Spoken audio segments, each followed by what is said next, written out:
Hello, everyone, and welcome to the Frogcast. Today, I have a wonderful guest that I'm so excited to speak with and learn more from. Her name is Kristina Boccio. Is that how I say your name? Yeah, Is that Boccio. Italian? Is that Very. Italian? Cool. Um, and she is a wealth of information, and I'm really excited to drop in more with her because this has been a topic that I think is really lacking in the Kambo world. And there's a lot of misinformation on, Kambo and women's health and fertility and breastfeeding. So I'm really stoked for this conversation. So a little bit about Christina. She is a women's health and wellness expert specializing in full spectrum care, supporting individuals through preconception, fertility, pregnancy, birth, and postpartum. She's a certified herbalist, holistic nutrition consultant, massage therapist, and yoga instructor, and she weaves together modern wellness practices with ancestral and indigenous medicine. Since 2022, Christina has served as a Kambo practitioner and assistant teacher for Kambo Frog Detox trainings, where she supports a new generation of practitioners in world medicine, heart-centered ceremonial work. She is the author of Kambo and Breastfeeding, a gentle approach for practitioners and new mothers.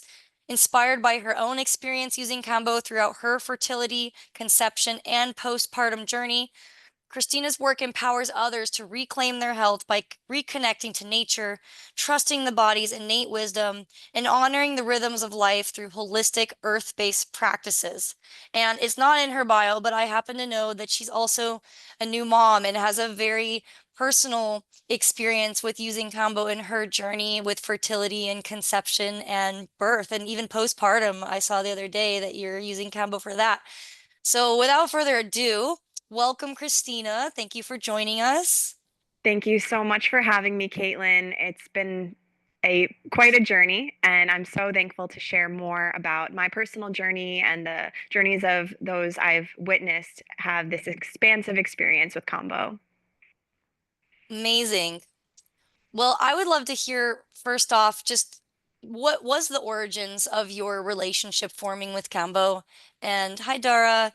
Um, and how did that, sorry, and how did that lead you to a path of interest in this as a specialty? Absolutely. So I was deep in my holistic journey by the time I found Kambo. I had already been studying women's health and been an active doula and support person for families and new mothers for about 10 years. And I was dating someone at the time who had chronic Lyme disease, and they had been told about Kambo. I like to say combo. It just comes out of my mouth that way, but Kambo, Tomato, tomato. tomato, tomato. The person I was with had chronic Lyme and was told about Kambo, and I had never heard of it. And that just woke me up to like, wow, I had heard of Bufo, I had heard of ayahuasca, I'd sat with ayahuasca at 21, and somehow Kambo went under my radar. So he asked me, as the medicine woman in his life, to do a deep dive in research and see if I felt like that would be a support on his journey. And I ended up seeking out a few different practitioners. I don't remember who exactly I spoke to at the time, but there was somebody in the Carolinas. I was living in New York at the time, and there was very little Kambo in New York. In Manhattan, there was maybe like two people who had been on journeys around the world and were world travelers and brought the medicine back. But this was about almost 5 years ago, three or four. It was about 4 years ago. And I did a deep dive and I went into the research and I spoke to somebody in the panhandle of Florida and ended up at the end of my research having a couple conversations with him and really feeling called to learn more about this medicine and sit with my own ceremony. And to this day, I'm not sure if that person who told me about Cambo actually sat for his Lyme disease, but in the end, I told him I think it's going to be a great thing for you, that it can support with autoimmune conditions, keeping the conditions at bay. Of course, the practitioner who I spoke to, who I ended up being served by for the first time, he was originally from LA, and his name is Todd. He's pretty well known in the I served space. Todd his first Yeah, sessions. Yeah. Wow, so sweet, full circle. Hmm. So of course he shared a lot of his like more miraculous experiences with me, and I just felt completely compelled. I knew that even from just hearing about it for the first time that inevitably I'd probably become certified, and I just could see like this whole zoomed out experience of like, wow, this is probably in my future. But first, let's sit with the medicine and see how it works for me. My father had passed away not too long before that, and I had ended a 9-year relationship, and I had so much grief. I had so many things that I was ready to process. And having this previous experience with plant and not necessarily animal medicine yet, but feeling called to work with Kambo, I decided to sit for my 3-day ceremony with Todd.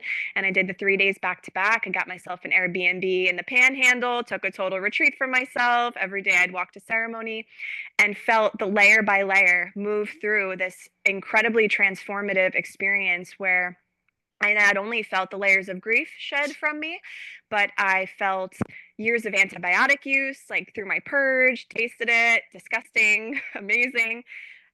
Felt layer by layer reveal the deeper aspects to my grief and healing process, and came out the other side with more clarity, more connection, and more internal resilience. And that then, because I was working with women's health all of those years, it just became a natural process for me to weave in my previous experience with women's health and then take this approach with more of an ancestral medicine lens. Some of my trainings in doula support were postpartum trainings that had already woven in more ancestral wisdom through postpartum healing practices and really diving into nutrition and herbalism, and specifically traditional Mexican practices for fertility, postpartum, and preparation.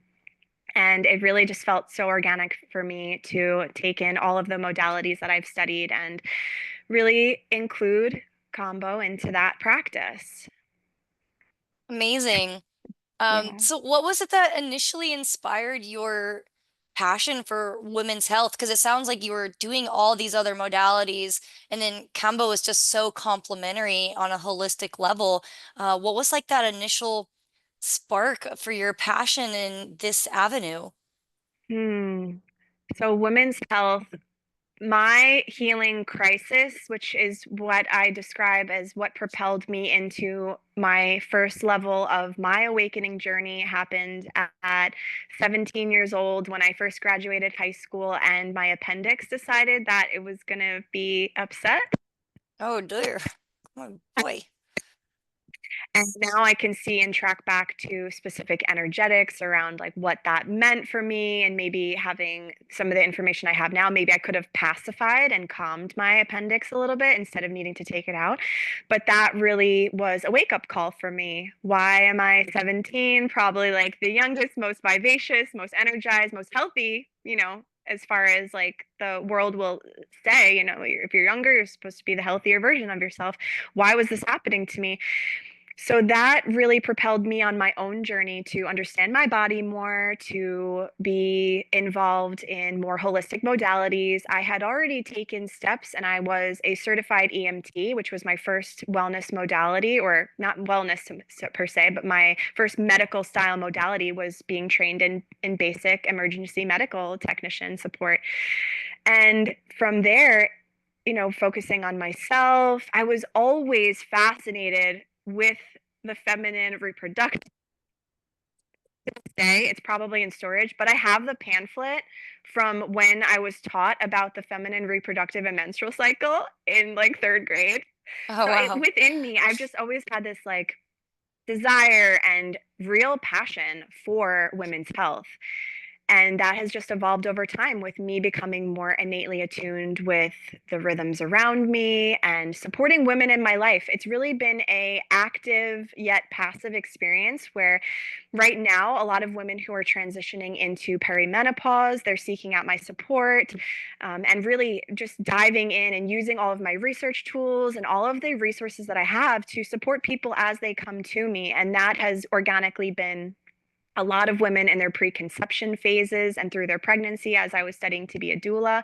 I've attended 14 births in person. 3 of them have been home births, and I decided to have an unassisted home birth myself. So I've been really empowered and resourced, and the experiences I've had with people coming to me and asking me for guidance has continued to reinforce that.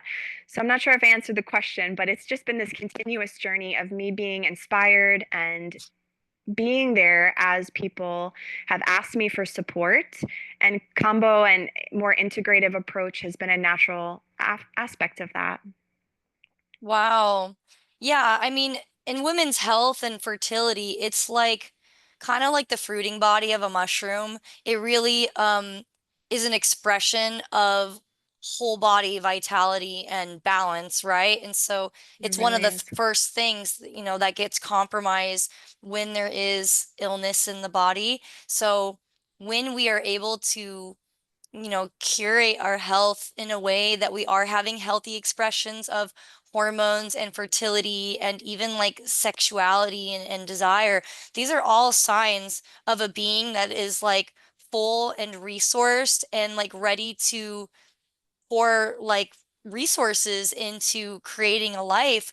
So it's actually like a really good litmus test for how healthy a person's internal environment is at all. And that's one of the reasons why it's so crazy that it's so neglected by a lot of Mm-hmm. conventional medical systems and practice, because it's like such a foundational clue that something is not right in a woman's body if she's not able to conceive, if she's having these major hormone fluctuations or, estrogen dominance or things like that.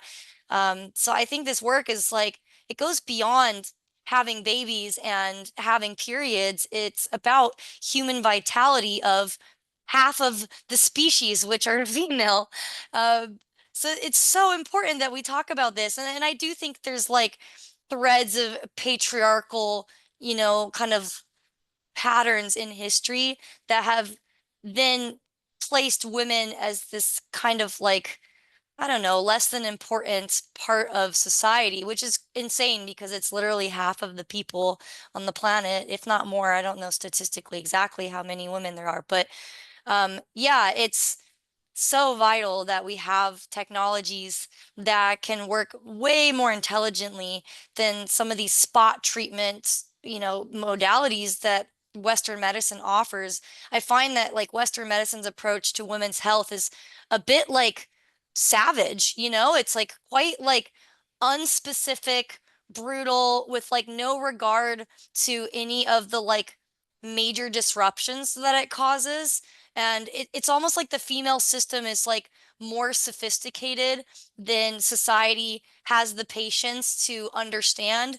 And so instead of like really educating ourselves in the nuances of the female body, we've just been like, it's too difficult. Let's just do all of our studies on male rats. Let's do all our studies on men. And then we're just going to apply the same treatments to women's bodies. And who cares, Um, Absolutely. 1000%. I'm so passionate about this too. And it's quite significant, not to drag astrology into this, but today and soon Mercury goes into retrograde in Aries, which is all about the feminine masculine balance of that patriarchal system starting to deflate a little bit and for us to continue to rise in power. And that's the whole theme of this new age that we're in, the golden age and the Kali Yuga ending. So it's right on time that we're having this conversation because for way too long, women haven't been supported to trust nature, to trust our instincts, to trust our bodies. And the patriarchal system of medicine and the allopathic medicine, even when there's so many women present in that system currently, has been what Susan Weed, one of the herbalists I've studied under, talks about as breaking and entering medicine, or the medicine that goes to surgery or intense pharmaceuticals, instead of really listening to what the signs and symptoms of the body are saying. And in what I've come to learn is that our bodies are so wise, and it does take time. They say specifically, it takes a solid month of healing for every year that you've been unwell. if you do a Oh. solid month of intentional healing, and I found this to be true in some of the things that I've remedied in my own body, but our body is so wise and always desiring to come back to balance. So it's a protective mechanism not to have fertility available because those resources need to go to another system that's needing to just be preserving the human system. So to go to fertility drugs, and this is not to say anything bad about anybody's path or what people choose, because I really try to do my best to be completely natural. But for those who feel called, not that I do my best to be natural, but but neutral. Neutral is the word I meant to say, is that I Hmm. do my best to be neutral towards everyone's experience because there's no right or wrong. And I find a very Taoist path in that. But as we come to learn and come to trust our bodies, that yes, it's so wise that it's going to preserve specific systems and that nothing is unworkable. Our bodies are capable of coming back to balance when resourced well. And every symptom is a call to action, asking us to pay attention, to listen, to give, to create, to give to ourselves, back to ourselves, whether that's nutritionally or whatnot. And that's why I love working with in this way, with these medicines, with these tools such as Kambo that support that system overall in such a natural way. Yeah, 100%. I mean, there can be a divide between like natural and unnatural, right? As if anything in life is that black or white. And the truth is, there's a lot of merit and value to, modern medicine. It saves lives every day, and sometimes it's all people have access to, and I'm grateful that it exists. And I think it's about we just need better discernment on the individual tools available rather than just like these blanket generalizations of like, this is good, this is bad. Because the truth is, each woman's body, each time of her life, different interventions are going to offer different risk versus reward. So, with any drug or medical intervention, you have to really look at the individual, need versus the risks. And it's just like a simple risk evaluation with anything. Um, Absolutely. yeah, I want to hear more about like, what are some like wild things that you have seen in your practice as a practitioner um regarding women's bodies and the use of Kambo? I'm sure you have some good stories. Yes, and I actually would love to, I'm opening myself up to more, to supporting more people because I find that not a lot of people realize this resource is available. So part of it, as so much as you know, in the Kambo or Indigenous medicine world, is sharing and educating people on how this medicine and this process and ceremony and ritual can support your health and wellness. And cycling back a little bit to what you were saying is that to be the greatest experimenter of our physical feminine form or our being embodied in a female body, this incarnation, is to be the greatest experimenter. And this goes for men and women or and all genders alike. But our bodies are always changing, and specifically those who have are embodying the feminine form, our bodies are working on what's called the infradian rhythm, which is not the 24-hour cycle. This is the cycle that is monthly and has a different phase each week, same as the moon calendar.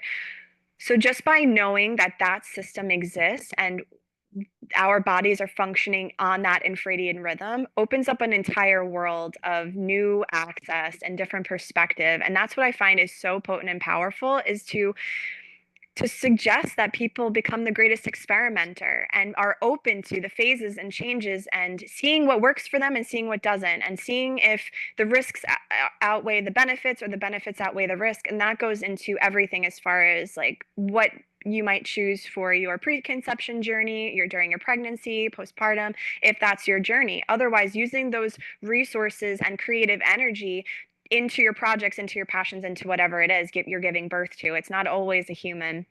So, with some of the things that I've seen as far as women's day, someone we trained who lives in Africa, he served a woman who then shared that she did have a history of endometriosis, but during Kambo, she felt this tingling sensation in her ovaries and a lot of energy moving in her womb space. And I find that something like that is very common, where she had previously supported the reduction of her endometriosis symptoms, and then the initiation into the Kambo journey. I believe she's doing the 3 sessions, really started to ignite more energetic power and resonance in the womb space for her.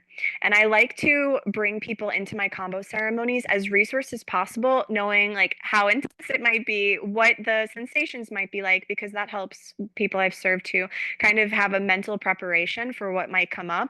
So I think this is important for Kambo practitioners to, if somebody is sharing with you that they've had a history of any kind of reproductive things or any type of trauma, sexual or otherwise, to know and to let them know that there might be this instigation of this energy that happens, and then support them to have space to integrate that or to breathe through it.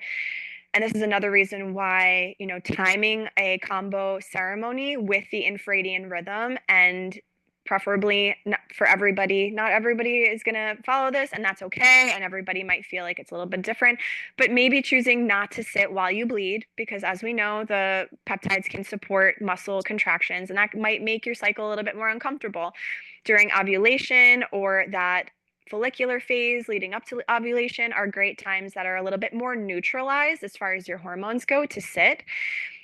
Some of the most miraculous things I've seen, though, are people who are having extremely challenging fertility journeys, and it being one of those like mystical kind of experiences where maybe they got their hormones tested and everything generally seemed fine.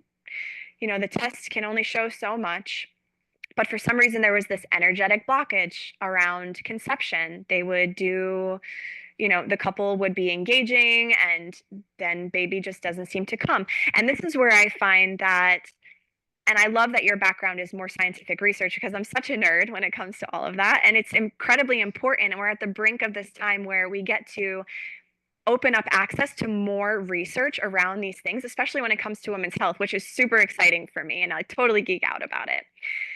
But there is this magical aspect of Kambo, and I'll say magic because this is jungle medicine with a spirit. The frog has a spirit, and the energy of that goes into whatever in your life, in your ancestral line, in your mental, energetic, emotional, physical body that needs to open up pathways. And sometimes we don't actually see the work that's being done with Kambo. It's below the surface, it's deeper into the cellular DNA. And that is one of the reasons why I love it so much, is because the things that can't be explained, I feel, are the most like human things. And people going from really having struggles with their fertility journey to conceiving pretty short after doing a series of 3 Kambo sessions. And that just warms my heart. It makes me feel so happy for people. And I see that, and I've seen that a couple times. And I love sharing about Kambo as a fertility prep for that reason, not only because of the physical manifestation of a child being conceived after Kambo, but because indigenous medicine as a blanket statement is what, and I've heard this from Neil, and I don't know, that's my partner Neil, who is the founder and head of Kambo Frog Detox, the organization I work with. And maybe he heard this from somewhere else, but it's confrontational medicine. Indigenous medicine is confrontational medicine. It shows us how we deal with hard things.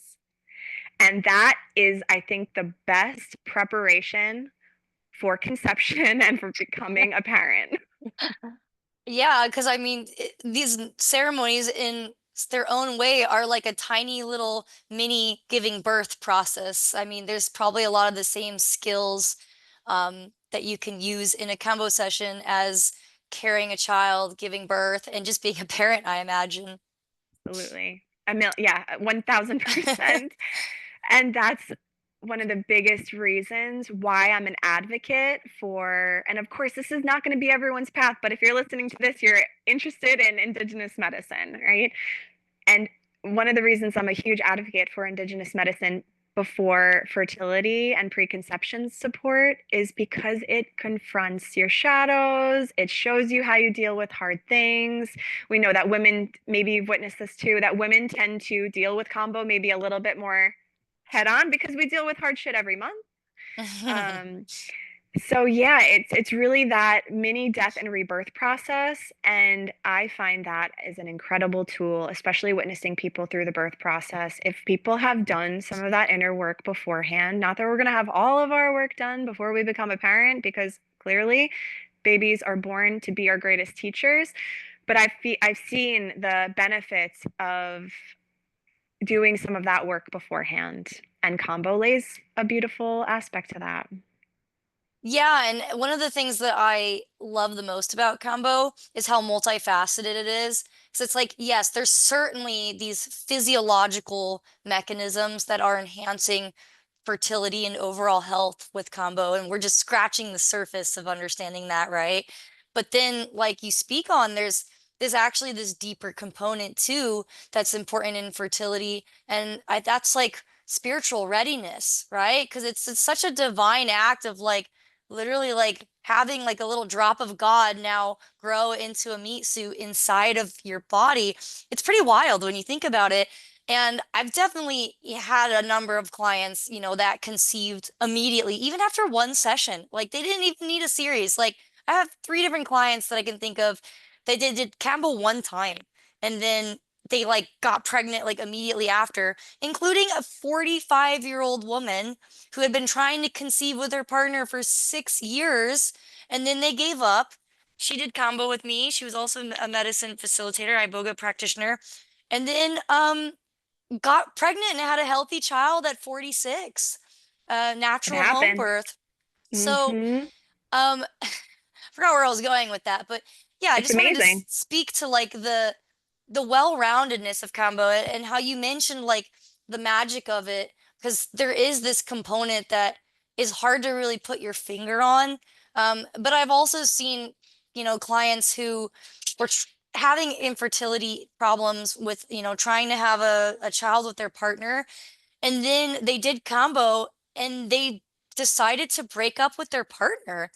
And it's like, oh, well, maybe that's why your body was like, no, this is not the right Mhm. person to have this child with. And I don't know much about the relationship, but it was probably on the rocks. And those stress mechanisms are probably actually there in place to inhibit fertility, because something is saying, the environment is not safe. This is not a good place or circumstances to grow a child if you are in vigilance, if you're feeling unsafe, if you have any amount of like chronic stress and the physiological cascade that comes with that, it makes sense why reproduction would be shut down, because it's like you said, your body's wisdom of saying like, this isn't the right opportunity. I'm not resourced. I'm not supported. I'm not fully safe, and neither will my child be. So, yeah, combo magic for the Yeah. win. Combo magic. And you really touched on some very important points. And the spiritual readiness is very interesting to speak to because there may be three different ways of incarnating into this world. They're all through the same mechanism, which is, of course, lovemaking, which creates the child. But we can consciously choose to consciously conceive, and of course then children are also born into, if there's a lot of love and passion, or if there's not necessarily a lot of that, but there's these circumstances that a child is incarnated and this is just the path. And then there's conscious conception as well, so maybe three different energetics that can we can create beings with. But regardless of whichever one is happens, is that I do believe, and this is part of the study that I did with the Sacred Birthing School in Hawaii. Beautiful doula training. It's probably going to be up and around for not that much longer because my teacher Barbara, is aging, but she talks about the soul contract. And just to touch on this a little bit, because I find that this helps people not only in their journey through fertility, but also with their own understanding of their life experience and why some paths might be a little bit more challenging than others. And if you've ever had this, like, why is this happening to me experience, maybe this helps to validate or just to help be, it doesn't matter mother, father, child. This is a soul contract. And if there's twins, of course, all four. Having a soul contract to come into this world with the exact experience, the exact energetics, the exact life that you need to express some karmic potential and to either clear karma or to work on your dharma, the life purpose and why you're here. So I really do believe that this is a important part of understanding how we've manifested here as humans, and that also lays to part of the magic that we can't explain during Kambo, and also can relieve some grief or tension if there's anything like a miscarriage or abortion. If that contract is just for a short time and a baby were to manifest in the womb, even for the shortest time, that is fulfilling some kind of karmic contract. And I find that that is helpful for people who've been through those experiences, and helps to take a little pressure off, because it takes the responsibility away, that it's not actually anything that you did or didn't do, and that is just part of the process. And that can be a womb clearing too for the mother, which might be a very essential important part to preparation for a viable pregnancy that can manifest into a full term expression and healthy birth. And all of these aspects are part of the spiritual work that I find is so important and so powerful with preconception. Yeah, totally.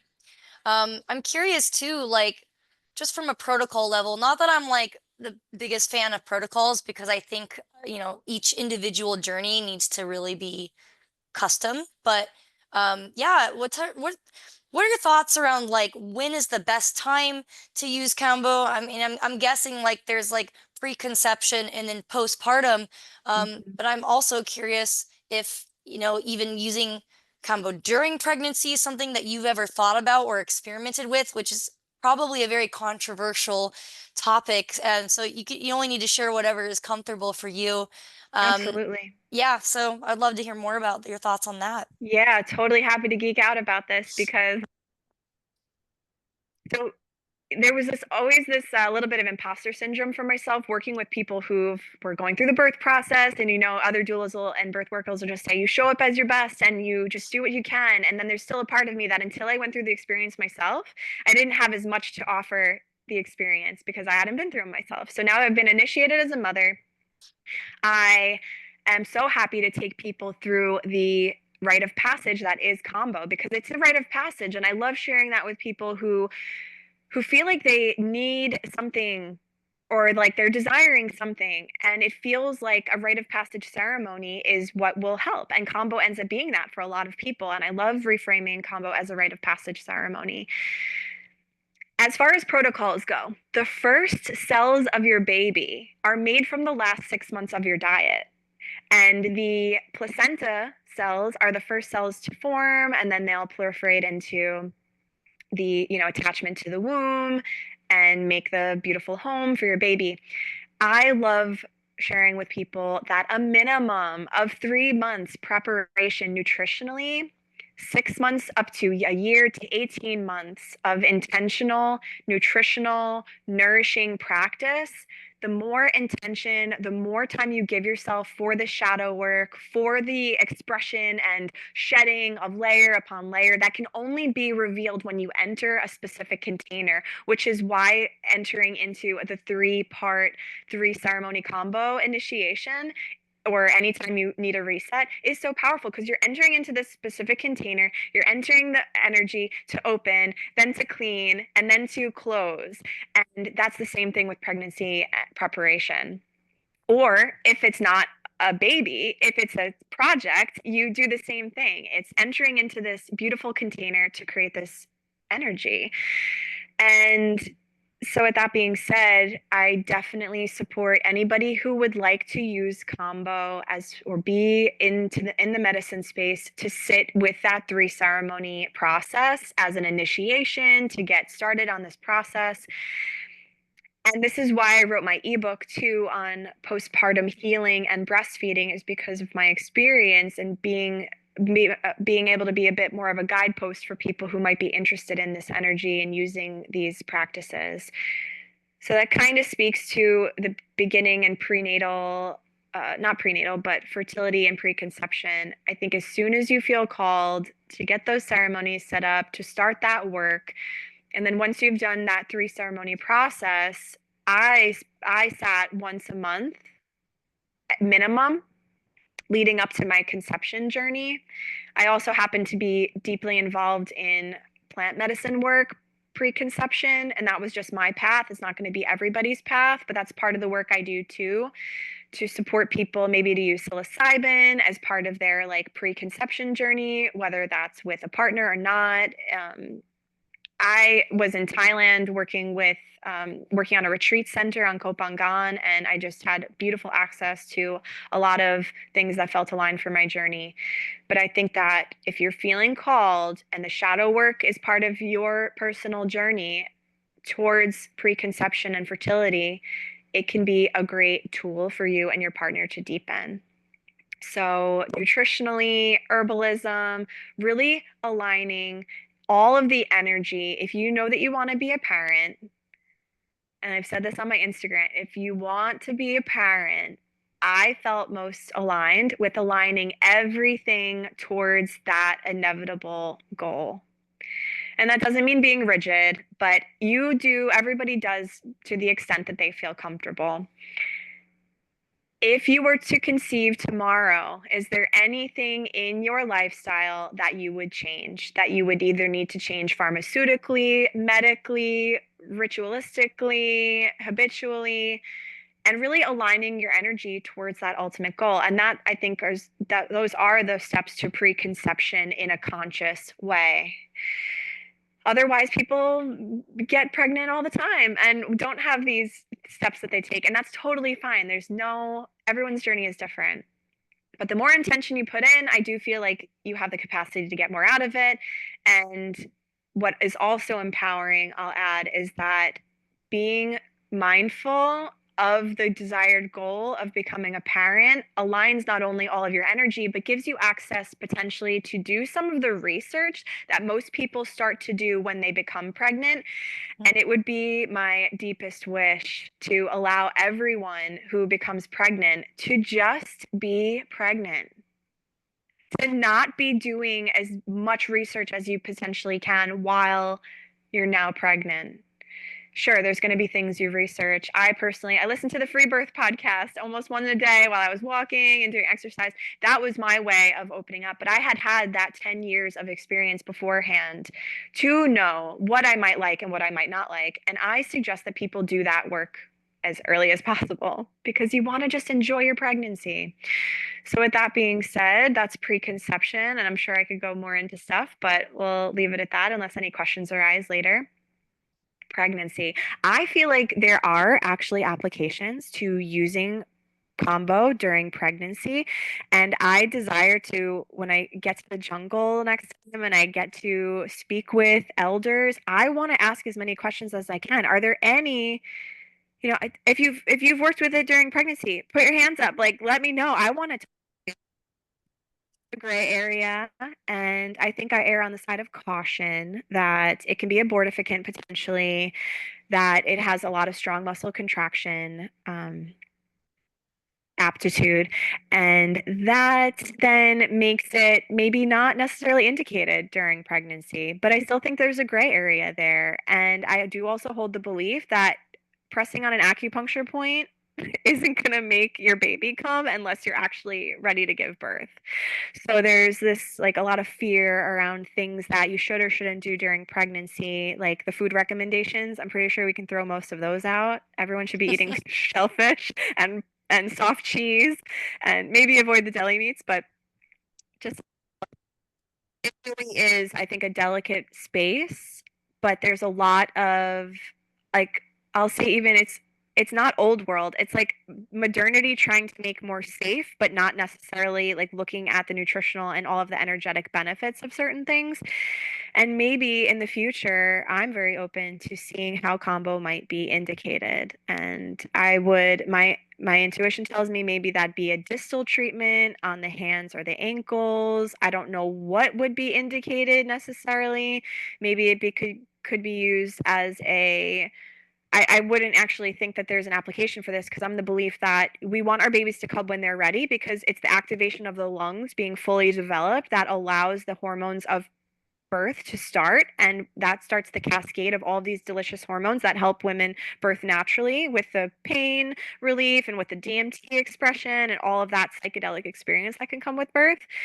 So I can't necessarily see combo being used as a induction. If a pregnancy is not desired, maybe used as an active abortifacient, like intentionally, potentially, maybe. They're sensitive subjects, but I'd love to learn more. And then as far as postpartum goes, Before we go into the postpartum, maybe I yeah, can, because I have asked a lot of jungle people about this because please. I've been wanting to kind of get to the bottom of it too. Um, so I do think that they do sometimes use it during pregnancy. Um, and from my understanding, it's actually not super effective as an abortive, Hmm. and certainly not for early fetuses. Like it seems like the third trimester is the biggest risk for having an abortive effect, which at that point, then the fetus is probably technically viable and can exist, prematurely. I'm not saying that's ideal, but I have heard of people attempting to use Kambo as an abortive and being unsuccessful in that. So I've had people come to me before and ask if I'm willing to do that, which, I'm all about supporting women in that choice, but I don't actually think Kambo is the best tool to use for that.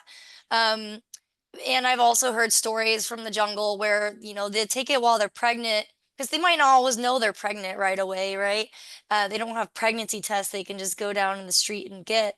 So they allegedly use it to kind of like test the viability of a fetus. If the fetus is, discarded or aborted early on, then it probably wasn't implanted or like really robust. But then if it survives, then they're like, okay, cool. This is like a truly viable fetus that can grow and is strong and healthy and developing normally.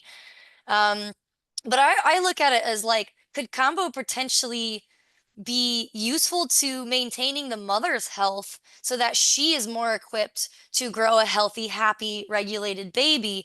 I mean, you would know better than I because I've never been pregnant, but there's all sorts of like fluctuations and there's like morning sickness. And I imagine you could still get like immune compromisation, maybe colds and infections and things like that, which of course combo's so effective for. And I just imagine like so many ways that even like a microdose could be very supportive to the mother's body and then thus the child. And I'm, personally not convinced just based on the limited understanding we have of the pharmacology of the peptides. They're they're linear peptides. They get rapidly degraded by proteases in the bloodstream, in the cells. They don't even like make it to the liver. They're just so systemically rapidly degraded, that Mhm. I don't even know like how much of them would even get through the placenta to a baby. Maybe some metabolites and stuff, but that's like we have no idea. We're like not even close to understanding that with combo pharmacology. And same with breast milk, right? I don't really know how much of it would end 1000%. up in breast milk. And Hmm. even if it did, I'm not convinced that there's any innate toxicity or like massively disruptive properties of these minute trace amounts that would be, second hands to a child. But just like you said, we just don't know. And it's like, combo is so powerful and it certainly can hurt people if used incorrectly. And because there's not really great documentation of the indigenous use of Kambo in, pregnancy or even like, lactation, recent postpartum, it is probably better to err on the side of caution because if it's your body, that's one thing. Like if I was pregnant, I'd probably Hmm. try it. Like if there was a situation where I felt that like, okay, I'm having like maybe I have a UTI or something. And Hmm. I'm like, weighing the risks of like taking a round of antibiotics versus doing combo to clear an infection and what's going to affect my child more. That might be a case where I would personally be willing to take the risk and explore. But it's a whole nother ball game when it's someone else's body and someone else's Absolutely. baby. So a lot of the like more risque experimental things that I've done have been with my body or like my animals or whatever, where I'm fully taking responsibility for any consequences to my actions. but it's harder to do that in your clients or your loved ones. So it's very difficult to explore that type of thing and get enough data without doing like a formal scientific study, which even then would be like questionably ethical. Like, okay, are we just going to give a bunch of pregnant people a combo and risk them having their child aborted or whatever? And that's probably a big reason why so many of these things like herbs and nutrients and stuff don't get studied with pregnancy is because they're just considered so high risk and they're just not sure that knowing the answer is worth putting the risk to the women and the babies' lives. So Mm-hmm. it's a difficult position as like someone who wants to innovate in a field, right? Like yourself, Yes. because you can only learn by trial and error as it comes, and you can't really force it. Absolutely. That's definitely the reason why so little things are studied in pregnancy and everything will say, consult with a physician. But and so there's ethical considerations and I that's why I return to nature's medicine and talk to as many like old world skilled practitioners that are grassroots as much as possible for women's health specifically, is because traditionally women's health was a woman to woman practice and it was the transmission of this information from woman to woman that succeeded the information to even be where we are now with some things. So one thing that I want to speak on is the use of herbalism or other alternative therapies with Kambo as something like an abortifacient, because I believe that that would be more therapeutically beneficial because we don't know how like you've had experiences and I know that people have attempted to use Kambo too as an abortifacient. If it was a non really viable pregnancy to begin with, maybe it's a more will leave more easily. If it's a pregnancy, that's kind of cool, but also, letting nature unfold. I tend to take a more gentle approach. And while I see that it could be beneficial in some regard, as far as, choosing a pharmaceutical over a combo, some people might feel more safety with that, but there is herbal medicine for a lot of different things as well. So taking that holistic broad spectrum approach to supporting your healing in all of these phases, as well as really gentleness and the yin nature of pregnancy and allowing it to be as gently supported as possible and really using these tools that are accessible to us when the time calls for it, but mostly using your intuition. And you said something exceptionally important, which is the sovereign aspect of taking full responsibility for your experience. And this comes up a lot with these phases. And I think it's part of the reason why people outsource to fertility treatments before really taking the time to do a year, 2 years, 3 years of preparation to support all of your systems to come back to homeostasis, because that fertility isn't happening because the body is not resourced to have conception and fertility on the those elements somewhere else for your own life.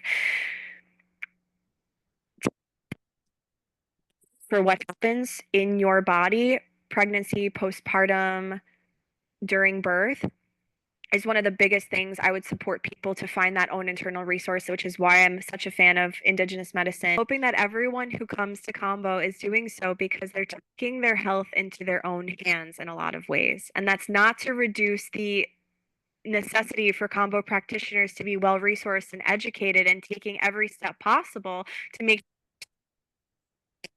but it does. That's a powerful piece, is to be resourced and to into your own hands. And I find that especially people who go into the system for things like birth, which in my belief is not a medical event, they're resourcing somebody else to take responsibility for what happens. And that is sticky. That's really sticky. And most Mm, not the way that they would hope is when they're outsourcing somebody else. And I reference this in the book. It's not that we It's the energy of somebody is there to save me if something goes wrong. When in reality, we, come into this world alone and we leave alone, and that's a hard truth to swallow sometimes, but it is a freeing and liberating experience, which is why I love ancestral medicine so much, because we practice dying so that we can be closer to life itself. So I know there was a little distraction there with some of the processes and things that we talked about with the microphone, Yeah.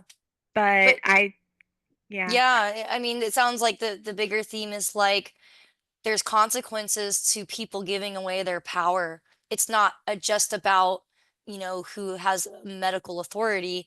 It's about who's holding the power and the potency of your experiences coming into motherhood. Absolutely. And what I see is the empowerment that people step into the journey with is too. And the themes that arise while we're in the preconception journey and the themes that arise while you're pregnant, transition and how you give birth transitions into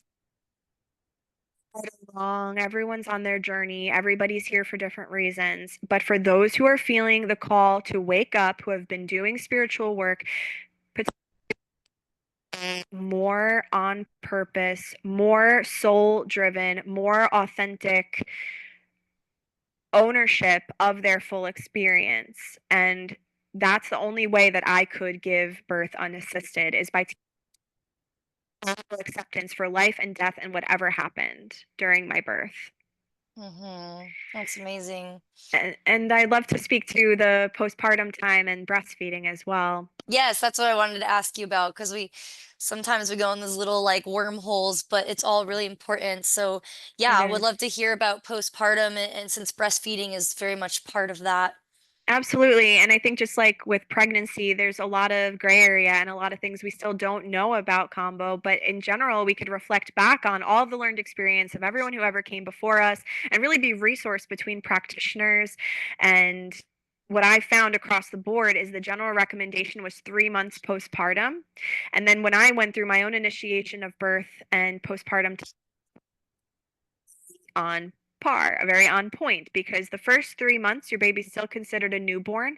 And I go into it because I want to resource more people to understand all of these aspects of how combo ceremony can benefit you. Is that at 3 months, you're now transitioned out of the newborn phase. Your baby has had 3 months on this planet to get a little acclimated. By 3 months, if you're breastfeeding, you established relationship, things are a little bit more balanced. And at 3 months, I personally experienced a really big hormone dump. And I Mhm. was waiting like 3 days after pregnancy. If I'm going to feel depressed, when am I going to feel it? Because there's a lot of talk about, people not feeling well right after. And I think that, oh, that's another point that I wanted to bring up earlier too. When we're more nutritionally resourced during that bodies, things like morning sickness or inflammation responses or even immuno support, those can be fortified before you even conceive to reduce the likelihood of things going not so great in your early pregnancy. So that's one of the reasons why I love to support people to be resourced for that. Pregnancy can also be a radical thing because of all of the hormones go away during pregnancy and they're done giving birth while they're breastfeeding and they go away forever. So the body, when nourished well, has the capacity to really come back to balance after pregnancy. It's really a superpower in a lot of ways. And I know that some people don't feel great, but I would say that those people would have maybe a better time if they were to get pregnant again, if they really focus into themselves, being yin, being very rest and relax. And I know in our modern day, it's not always possible, but focusing on pregnancy and just being pregnant and can in a world that, of course, is not maybe supportive Mhm. of that. But with that being said, I think that postpartum can be very much related to the way that we're approaching that time. And for me, which I feel very privileged to say that I was able to create a postpartum 40-day ceremony for myself. And that meant not leaving the house very much, letting myself rest and relax, waiting till Lokia stopped flowing, focusing on me and my baby and creating a harmony with our circadian rhythms, with our infradian rhythms. We're both girls. I have a little girl. And really allowing that to on being a mom. And in our day and age, at 3 months. And that's really crazy for me to think of. And I know it's a lot of people's reality that they have to go back to work at 3 months, maybe even sooner. Maybe it's only 6 weeks that they get off.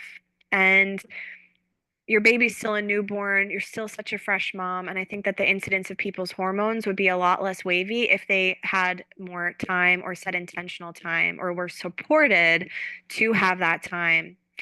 So at 3 months, everything's pretty stable. The biggest misconception and combo is, yeah, a lot of people think that, okay, we're detoxing, we're supporting our lymphatic system, our vascular system is flooding, everything is liberated.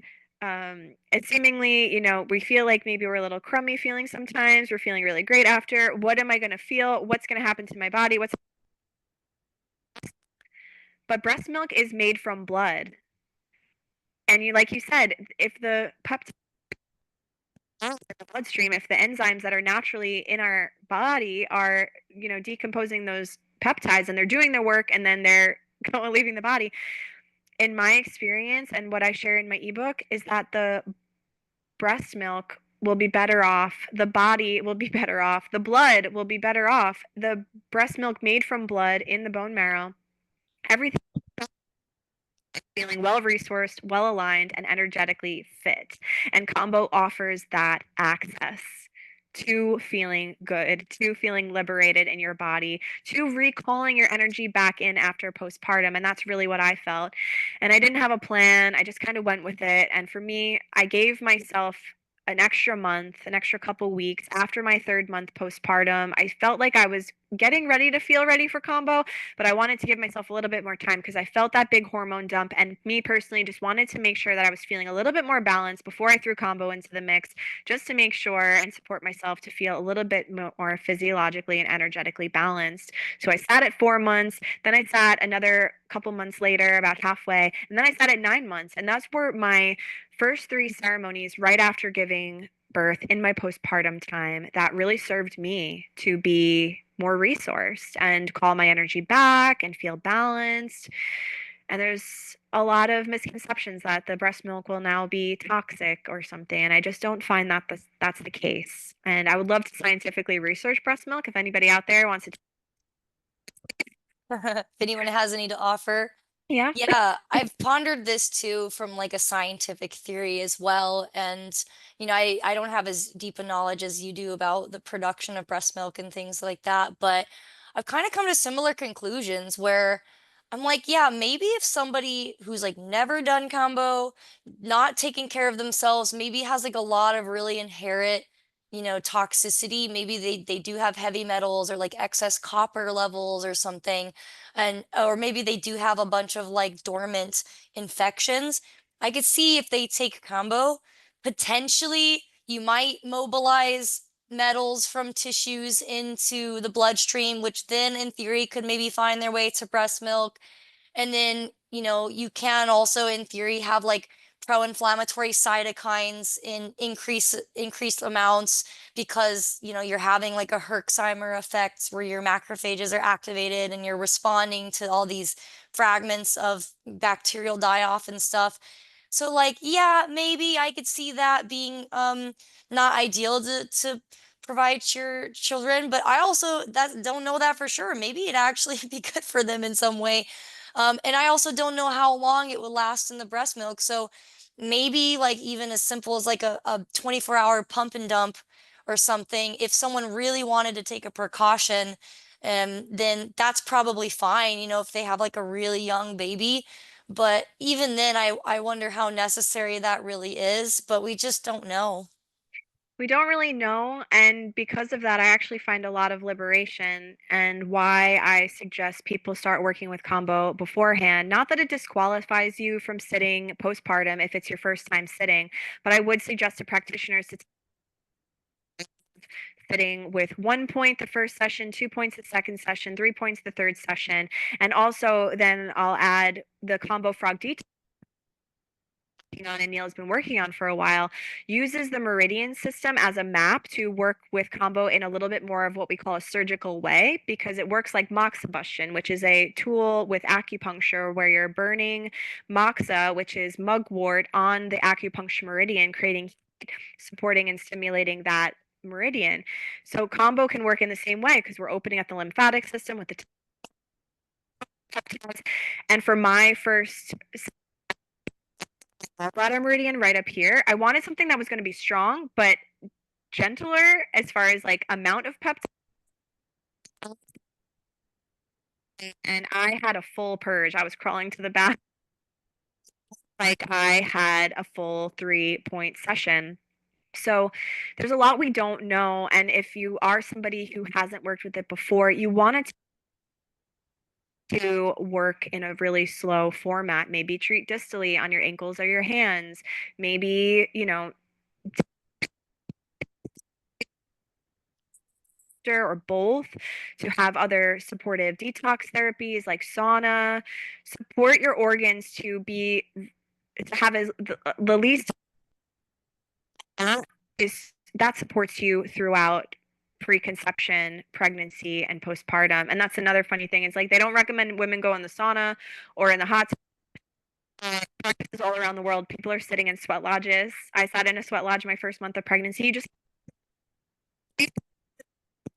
Mm. doing what's good for you. But the recommendations have just been a blanket term for everyone in case something were to happen. I just really support people to listen to their body. Yeah, thank you for that. Um, well, that's all just such valuable information. And unfortunately, the microphone is getting a little bit dodgy, and I think it's probably about time to wrap up anyways. I just wanted to ask, where can people go to learn more about you and your work and connect with you? Yeah, thank you for asking. So I have a little bit too many platforms at this moment. I'm calling in my energy back to just start to align more into a singular vision. But I have the Combo Frog Detox. Oh no, the microphone. Let's, It's just, so anyways. I think she said Kambo Frog Mhm. Detox Instagram handle, right? And then the KamboFrogDetox.com. Is that the website? Yep. And then you can find me personally on Empress of Dragons handle on Instagram, and the page, I'm all linked all up and down there. So you'll find me if you go to the Combo Frog Detox page. Cool. And I'll be sure to post links to all that stuff in the show notes. So awesome. Thank you so much, Christina, for taking the time. It was such a pleasure to learn from you and hear, all of the thoughts and wisdom that you have on this topic. I think it's just such an underrepresented topic in this space. So I hope we can continue to learn more and explore and share information and draw from indigenous origins because they know what's up. They've been doing this for a long time. They've done all the experimentation for us. Yes, ma'am. I'm so thankful to be here, and I look forward to doing it again and talking more and bringing women's health more into the forefront of combo. Awesome. Well, thanks everyone for tuning in. And